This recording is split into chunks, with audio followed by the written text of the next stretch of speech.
If you're thinking about selling your home and the words capital gains tax have been keeping you up at night, I want you to step back and take a deep breath. As a real estate investor myself, I know firsthand how much capital gains taxes can hurt when it comes to selling a house. But here's the thing. What applies to investment properties and investors and what applies to your primary residence are two very different scenarios.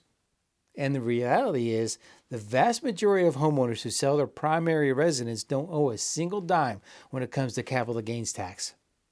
Now, there's enough confusion around this topic that it's worth breaking down exactly how it works, so you know where you're going to land when it comes time to list your property.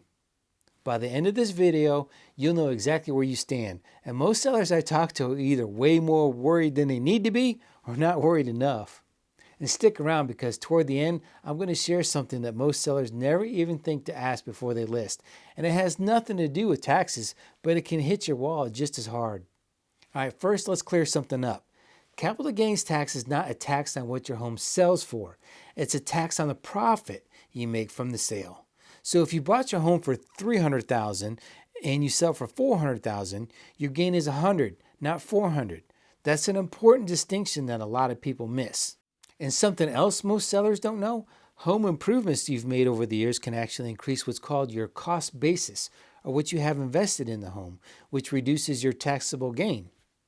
So those kitchen renovations, the bathroom remodel, the deck you added, you need to keep records of all of it because it can work in your favor. Now, the amount of time you've owned your home matters too. If you've owned it for less than a year, any gain is going to be taxed as ordinary income, which can be a pretty high rate. But if you've owned it for more than a year, you'll fall into long-term capital gains territory, which is a significantly lower rate. And most homeowners have been in their homes for several years, so this typically isn't an issue, but it's worth knowing. Here's where most sellers get their big sigh of relief.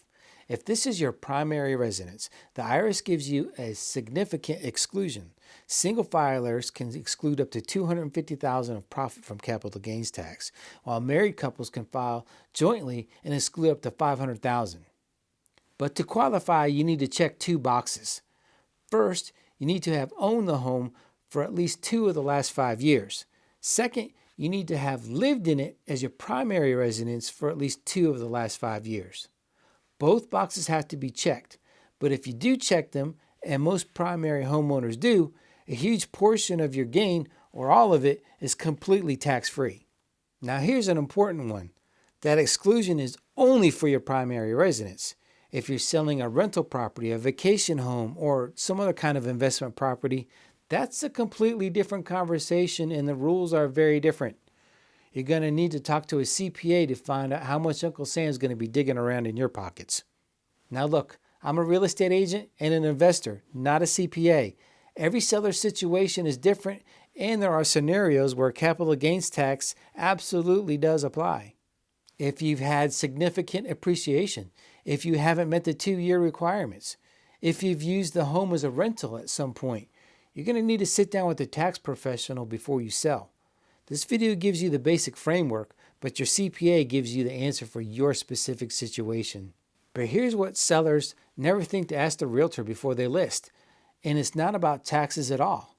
Remember I mentioned something that has nothing to do with taxes but can hit your wallet just as hard? Here it is.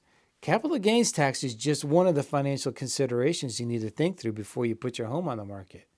There are costs before you list, costs while you're under contract, and costs at the closing table that catch sellers completely off guard.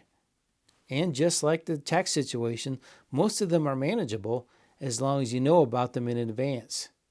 I put together a free guide called The Real Cost of Selling Your Home that walks you through every single one of them, so there are no surprises when you get to the closing table.